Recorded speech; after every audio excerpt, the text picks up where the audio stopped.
all the time, that we're getting a lot more bang for the buck to say. But we still do that. We do that often. I had that in here, but I didn't want to keep using the same bar graph going like this. I wanted to put 2015 out there and show you that we have issues. We have some issues that we're working on. Hopefully it's going to have a great effect, and hopefully you're seeing. Today we got 2 deputies from every South Region district in addition to our own. They came in, and within minutes, they went to a location and a guy took off and threw down a gun and 2 pounds of marijuana. Within literally like 5 minutes of them showing up. So we're out there. Who was that? I'm sorry, repeat that what you We said. brought in, I asked for extra resources, and the bosses sent out 2 deputies from each of the other South Regional districts and put them in the city in addition to ours. And within 5 minutes, one of them made a really good case with a gun and 2 pounds of marijuana. So they're out there. Thanks. That was in the area we discussed quite often. Great. Excellent. I appreciate that. Commissioner Marceau? I just wanted to start by thanking you for thinking outside the box. You had mentioned that you and I met with Dave Ehrenberg. And everything that we asked for above and beyond, he gave us. We brought back the mapping. We got our own special attorney. You know, we're doing extra with the prostitutes. So I want to thank Dave Ehrenberg and you for thinking outside the box and making that happen. I too was going to talk about sober homes in my report, but since we're talking about it, I attended the round table meeting with staff, with William Waters and also our attorney. I was happy to see over 40 municipalities from Palm Beach County to Miami attending that meeting. It's not unique to us. The director of HUD and the secretary actually went out with the city of Delray and their chief of police, and they were overwhelmed to see 54 sober homes in one block. Some of the things that Commissioner Ryan Myers alluded to, in a perfect world, we'd love to do it, but Delray, it most likely is going to look at a lawsuit. I disagree with, accepting lawsuits. Boca Raton just settled a $5 million lawsuit on behalf of their people. They actually lost. So we need to, step back. I know everybody and myself and Vice Mayor Maxwell, we've been going to all the meetings and saying, we need to do something. But I think we need to really pay attention to what's going on. As far as, identifying them, the director of HUD even said that is a violation because we are targeting. We are actually, identifying them. As far as multiple people living in a room, when they schedule for an appointment, they know we're coming. We can't just knock on the door and they let us in. We schedule an appointment, they know we're coming. So there's some concerns there. And, the director of HUD said, within 90 days they'll have some thought pattern. We all like to keep, and say, yes, we're going to get something good. I don't necessarily see all that coming, but we are working on it. They did hear us. They took all our concerns, and again, they know what's going on. But at the end of the day, there's a lot of rights, and we need to make sure that we are very articulate in making sure that we do it by the book. And you had said we had 30 overdoses since January. Delray had over 200. So, it doesn't make it any better, but we all have the same problem. And like I said, there were mayors and commissioners and attorneys from everywhere all the way down to Miami. So, we are working, and I thank Lois Frankel and the director of HUD for coming down. I'm excited that this is in the big talking stage. We worked through the pill mill era, which was similar and also problematic. And it was a couple of years where we were like, when are they going to make a law that we can deal with this? Right now we can't do anything, our hands are tied. And then it got to the talking stage, and then it got to the planning, and then it got to the action. And unfortunately, a lot of people believe filled the void. That's why the opiates, when I started here, heroin wasn't a big deal. It was cocaine, crack, marijuana. Heroin's filling that opiate void. Unfortunately, a 50 milligram Oxycontin is a 50 milligram Oxycontin. A $20 bag of heroin could vary greatly in its potency, and that's where the overdoses are. It's almost like I said, we fix a problem, and then somebody fills that void with a new problem, and it's frustrating. And still, one of my biggest concerns is there's no exit strategy. People are sending their children here to get help, and they're not getting the help. And they're ending up being our homeless or dead on the streets, and that's not acceptable. So. Thank you. Well, that's a conversation. I think I agree with Commissioner Meyer too in regards to saying, you know, having a workshop on this and talking about the situation. We've been meeting, I know, we've reported this at several meetings. Who's gone to this meeting? It goes back probably 3 years now to Delray Beach, West Palm Beach. I know I've met with the groups the last couple of years. We're really trying to use those sister city relationships to put together so that we don't have to alone be the case that sits out there for the lawsuit that's coming against it. The good news out of this recent meeting is that for the federal government to come down with guidelines for it will give us the ability as cities to start to make decisions that we can, but they will be tested at every turn. But it'll put the separation between the good guys and the bad guys, and I hate to say that, but you know, treatment facilities are needed for people, and that's not the case. It's throwing people out on the street after they use to be put into environment to use again, to die, when family members are sending them down here to get better. So, you know, we have to think of both the patient and the facility and of course our community, but we have to be able to have a tool to figure out who are the good guys, who are the good players, and who are the bad players, so we can make sure that we make the right decisions. And I think the federal government will help us to do that, so we won't be out on our own, because that's really what we have been, all of us, not just the city of Lake Worth. We've been hung out to dry when they figure out, you know, how we can deal with it. So I think as options become available, we're going to need to come up with some very proactive solutions. And together, I think we can do a lot of good work. And I want to thank everyone who's been involved too in these meetings with the different cities, because we can't really do it alone, nor should we. We need the help of our surrounding cities to come at them in full force, to know that we mean business. All right, thank you very much, Captain Baer. Great job. Thank you. And the tracking thing too. I'm sorry, Vice Mayor, I didn't see your hand, and I looked twice. Thank you. A couple quick things. You mentioned that you're partnering with code enforcement occasionally to do ride-alongs. Weekly. Okay, so this is you're scheduling this. It's a scheduled thing, every Wednesday morning we work with them. Shh, don't talk. Okay. Sometimes we change it up. Yeah. Okie dokie, we do change it.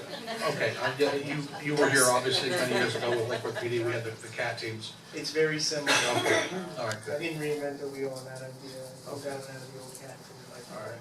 Well, good. I'm glad to see it's some pieces of it. Also, what was the significance of the placement of the balloons on the map? Was there any significance?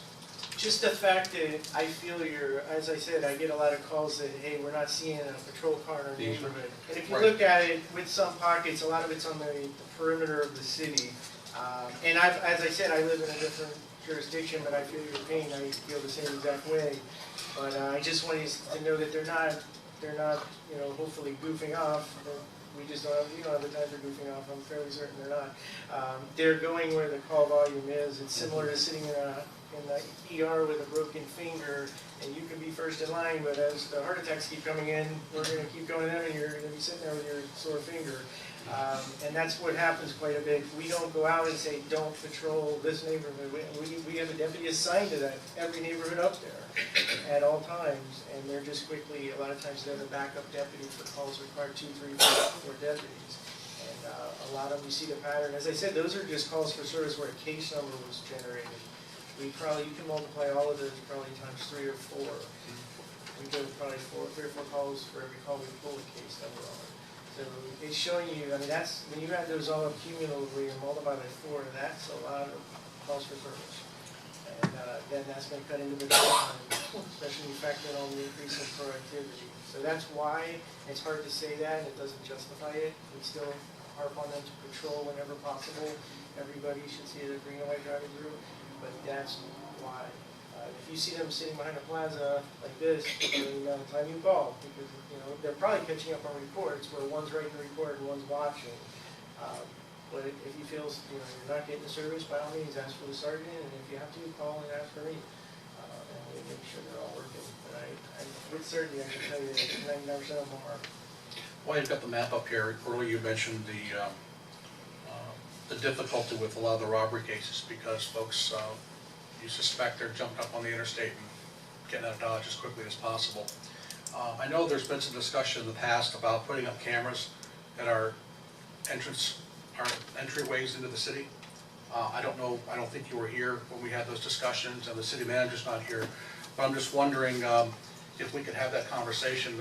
That way, all cars coming in and out of the city, there would be a record, in theory, we'd be able to, both interstate exchanges, Dixie Highway, Federal Highway. So if something goes down, you can go back and look at these tapes, and maybe if you got a partial description of the vehicle, you might be able to pull up a tag on somebody, because we don't have that many entryways into the city. No, we don't. And the city manager and I have had this meeting.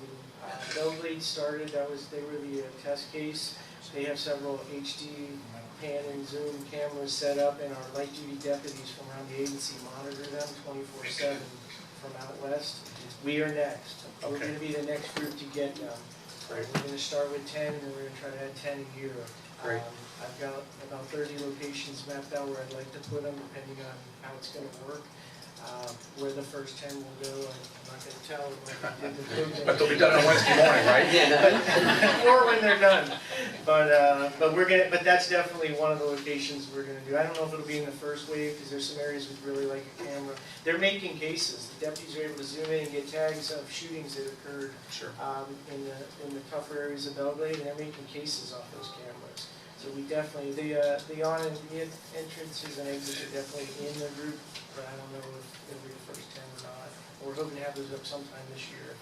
Again, I'm not telling you when. Commissioner Marcel? Did you have one? I'm sorry, Paul. Last question. Of course, no, no. Calls for service, are you actively tracking, is somebody actively tracking calls for service and lining them up against specific properties so we can go after them for nuisance abatement? We are, I definitely won't tell them these, but a couple of them I'm getting a lot of complaints on. We work very closely with Mr. Shutt. He's very knowledgeable in the nuisance cases, and we've got several active ones going. It always takes longer than we would like. Everybody would, so usually we get the complaints, you're not doing anything, and meanwhile, we've been working on it for 6 months. It's just, the wheels of justice move slowly, but we are aware of the nuisance problem. And I have one final follow-up on that. I forget what the standard is as far as number of calls in a certain period of time. Is that something, and I'll ask the city attorney, and maybe you can't answer it tonight, but is that something we can revisit and maybe reclassify based on the type of offense that comes out of a piece of property? For example, if there's an overdose on a piece of property, that automatically moves you to the head of or a specific activity automatically, moves you to the top of the list, and you're going straight to nuisance abatement. I don't know, I would defer to, to I mean, Brian. we can look at it, but usually it's almost like a more holistic approach with the totality of all the circumstances, but we could look at how we could ramp it up a little bit. But as the captain says, there are cases that are constantly worked through the system of Brian in our office, because Brian has a lot of experience with that, and also a lot of experience with sober homes, having been with Delray for almost 20 years. And Lake Worth is, frankly, close to the cutting edge on all these issues. But as you all noted, none of us want to be the broke a $5 million lawsuit either. Well, to that end, it seems to me that, I'm looking more, because of the number of rentals we have in the city and the transient nature of our population, and the advent of the sober homes and all the other goodies that go along with that, I think it's time that we start, coming up with a certain class of call and really pinching these landlords, because they're not doing background checks on their people.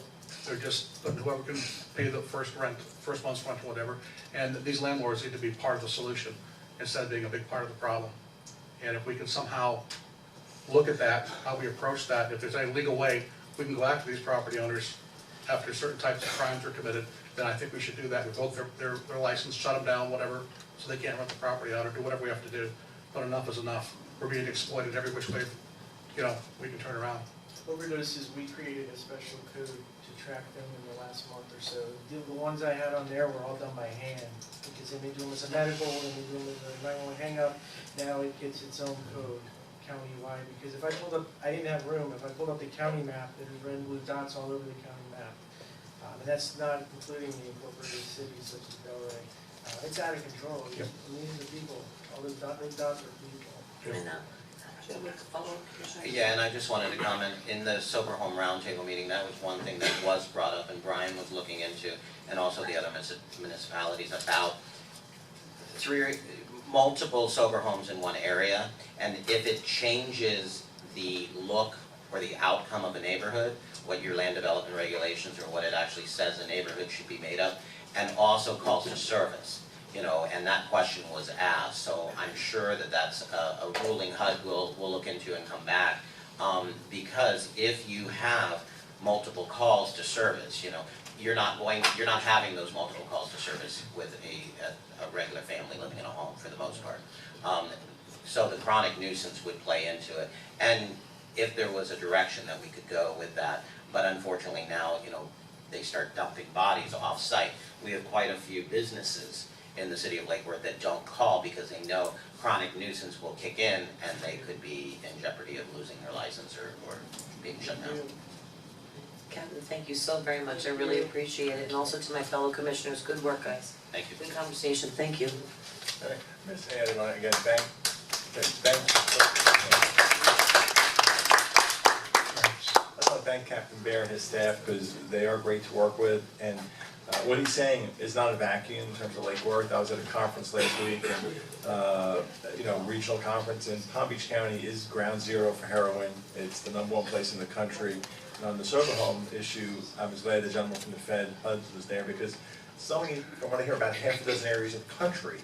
So, you know, when you're a federal agency and there's only a handful of areas of the country that have a problem, they tend to overlook it. So him coming to town, Congressman Frankel bringing them there, those of you that were there and saw the participation, hopefully we got their attention and they'll put out a rule, which generally takes them, I think they said 90 days. I'm surprised if it's not 6 months, but as long as they're working on it, we got their attention, that's a positive step. And we also need to make sure that we notice those meetings when they happen, guys, because we couldn't, we couldn't go because Andy had already responded first and we weren't allowed to go because it wasn't noticed.